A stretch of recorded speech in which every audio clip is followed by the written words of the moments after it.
Olá, quinto ano, tudo bem? Espero que esteja tudo bem com vocês e que vocês estejam aproveitando essas aulas online e que nós estaremos juntinhos já já. Isso vai passar rápido. Hoje nós vamos falar sobre a sociedade.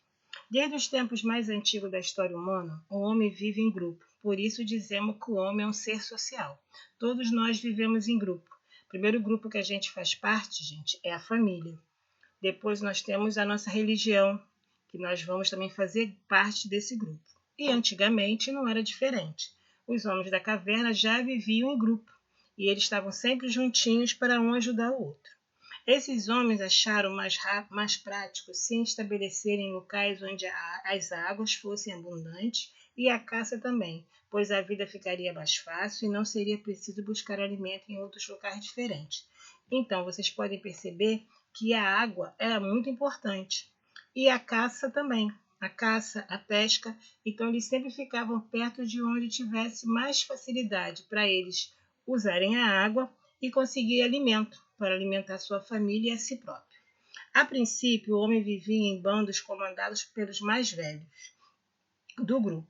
Hoje em dia ainda é mais ou menos assim, né? A gente ainda ouve bem os nossos mais velhos, até porque eles têm mais experiência. Então, por conta disso, eles tinham o controle dos grupos, né? Porque eles eram os mais velhos, viveram mais, então tinham mais experiências. Com o passar do tempo, esse grupo foi crescendo graças aos casamentos com outros grupos, formando verdadeiras famílias. Então, vocês lembram que o nosso país é muito misturado, a tia sempre falou isso. Veio para cá vários povos diferentes. E esses povos foram fazendo contato entre si, casando-se e formando outras famílias, outros grupos. E foi formando grandes famílias, bem miscigenadas, como vocês já viram, a gente já falou sobre isso. E com o crescimento das famílias, houve a necessidade de criar propriedades privadas. Então, o progresso, né, fez com que as coisas tivessem que mudar. E os chefes foram enriquecendo, pois acumulavam os excedentes das colheitas e organizavam um grupo para tomar as terras de outros povos. Então, quem era mais esperto, guardava e ficava submetendo aos mais pobres, os menos favorecidos, essa condição de eles serem mais importantes e terem mais riquezas. Aí começaram as pessoas a terem mais necessidade. Nesse tempo, as guerras já existiam. E os escravos, para trabalhar para essas pessoas, eles eram adquiridos nas guerras ou por meio de dívidas, que eram obrigados a trabalhar e não tinham direito garantido. Então, se alguém tivesse dívida, podia pagar com escravo. Uma tristeza, né, gente? Vocês sabem que essa é uma parte muito feia da nossa história. E por conta disso surgiu aí o que nós chamamos de Estado. Esse Estado é o organizador da vida social. Então precisou ter um comando, alguém que comandasse, fizesse leis, criasse obstáculos para essas pessoas não crescerem desmedidamente. No caso do Brasil, nós tínhamos uma organização diferente antes de os europeus chegarem.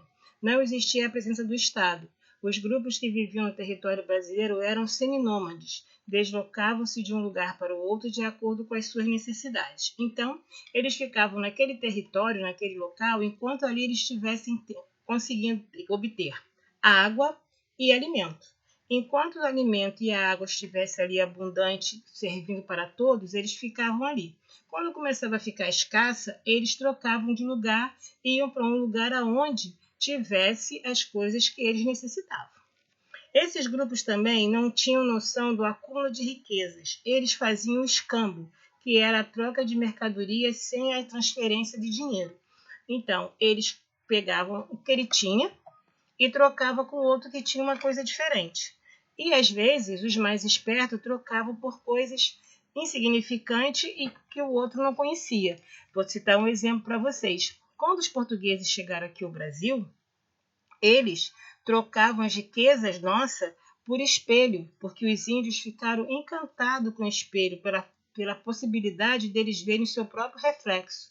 Então, os portugueses, muito espertos que eram, trocavam as mercadorias importantes, principalmente o pau-brasil, por espelhos para enganar os índios, porque os índios eram inocentes e eles não conheciam aquelas riquezas, aqueles objetos, aquilo tudo que a corte portuguesa estava trazendo. Então, os portugueses enganavam os índios e faziam essa troca chamada escambo. Tá, meus amores? Espero que vocês tenham entendido tudo. Peço também que vocês deem uma lidinha no livro de vocês, tá? Nessas páginas, para ter mais informação.